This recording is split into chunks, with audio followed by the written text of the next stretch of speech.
Hey guys, in this video, I want to show you how I make these holographic jumbo Pokemon cards. All you'll need to complete this project is a color printer, some transparency film, and some holographic TECKWRAP. This technique can also be used to create, the standard size 2.5 by 3.5 cards as well. So obviously, before we can print any cards, we need to get some images. And I get my cards from pkmncards.com. They pretty much have every card that you can imagine, from a base set all the way up to the latest expansion, which is Cosmic Eclipse at the time of this video. So download whatever image you want. Here I'm grabbing a shiny Charizard, and I'm just going to right click on it and go save as. Next we'll download an image editor. I like to use GIMP, but you can obviously use Photoshop, which is a paid program, but GIMP works very well for what we need to do. So go to gimp.org and download a version for your operating system. So after downloading and installing GIMP, we're going to open up an image here. So this is the one that I downloaded from pkmncards.com, and this is Aurona GX. And we're going to use this to print. And before we do that, what we want to do is make sure that it is flipped horizontally, because we're going to print it on some transparency film. And so you want to do that. And next we want to do is set the image size or the print size. And these jumbo cards are typically, they're about 5.7 by 8, I believe. So you want to set the dimensions to about 5.7 by 8. And then click OK. And that's all pretty much you have to do in terms of the image manipulation. And what we're going to do now is print. And depending on the printer you have, you may have to do some settings here, but you want to scale it at 100%. So it'll print exactly at the dimensions that you specified before, which is 5.7 by 8. So I'm going to send this off to my color printer on transparency film. Here's my Brother laser printer, and it works really well with transparency film. So I have an 8.5 by 11 sheet inserted in here, and it's going to come out pretty soon, and I will show you what it looks like. So we printed this in the reverse. This way the other side will get protected, and this is what it looks like. And what we're going to do with this is apply the holographic film onto it, and then it will make it look shiny. If you plan to print 2.5 by 3.5 inch standard size cards, I would recommend using Inkscape for laying out your cards. I have another video which documents that process, but anyways, I just wanted to give you another option here. And you also have to flip the image as well when you're printing it. So this is the stuff that I use. It's called TECKWRAP, which is basically like a decal or a decal that you apply to cars. And I use this stuff to stick on the other side of the transparency, and it gives it that holographic effect. So what I usually do is I cut a piece to roughly the same size as the card that I'm going to make, and then I peel a little bit of the top part of it, and this makes it easier to apply it to the transparency film. So here is the transparency film we just printed. It's the jumbo card of Aurona GX, and I'm going to stick it on here. And what you want to do is make sure you line it up correctly, and then you're going to apply the exposed part of the TECKWRAP at the very top, and then you're going to slowly roll it out and make sure that you don't introduce any bubbles into it. But the thing about TECKWRAP, it's pretty forgiving, so even if you do get some bubbles, you can usually smooth it out. But we're going to try to avoid that to begin with. So I'm going to slowly start using this like a paper towel piece of rolling thing, and then what we're going to do is slowly roll it out and peel off the backing.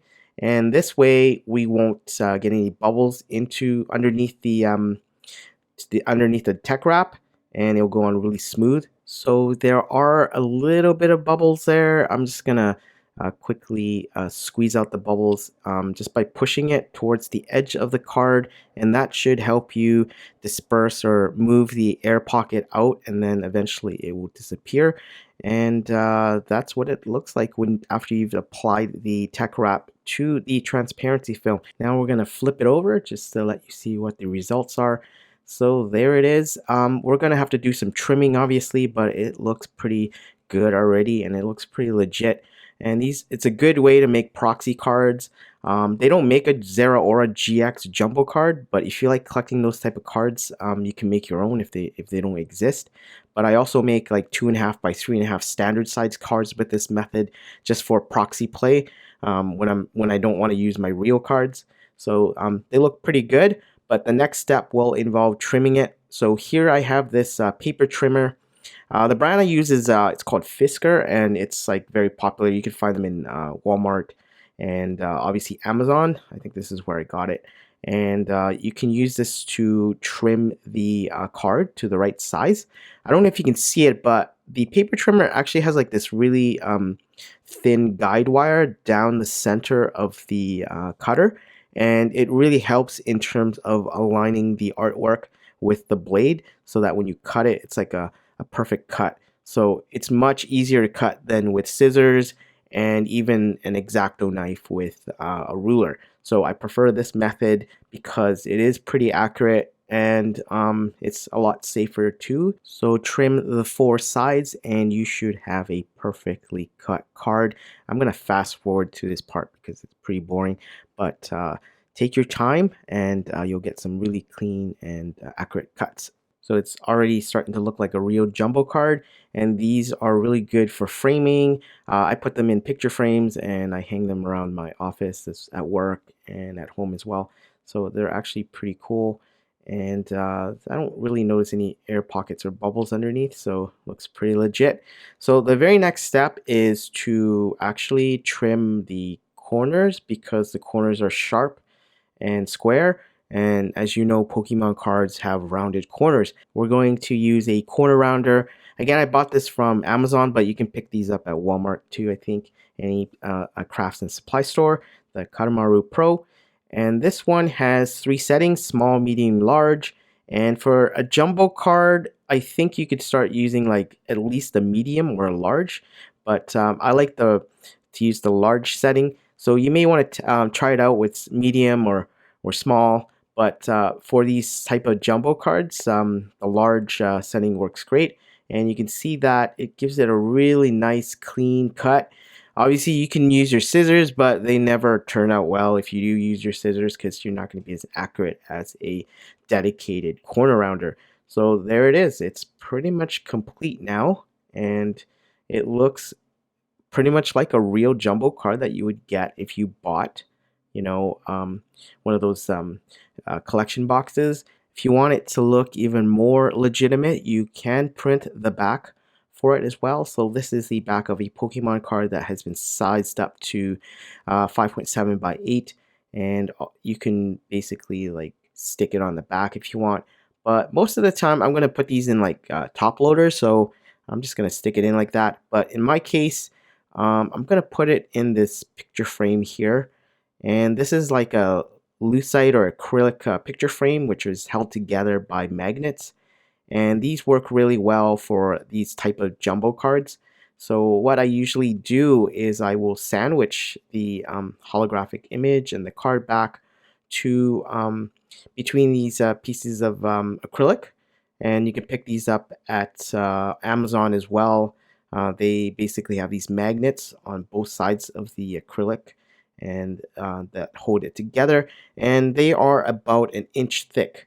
So when you put them together, they look pretty good. I mean, you can see right here, this particular one has a lot of scratches on it, but I've been using it for a while. But they hold together pretty well, and you don't even need any stands because they're so thick that they pretty much stand up on their own, and I think they look pretty good.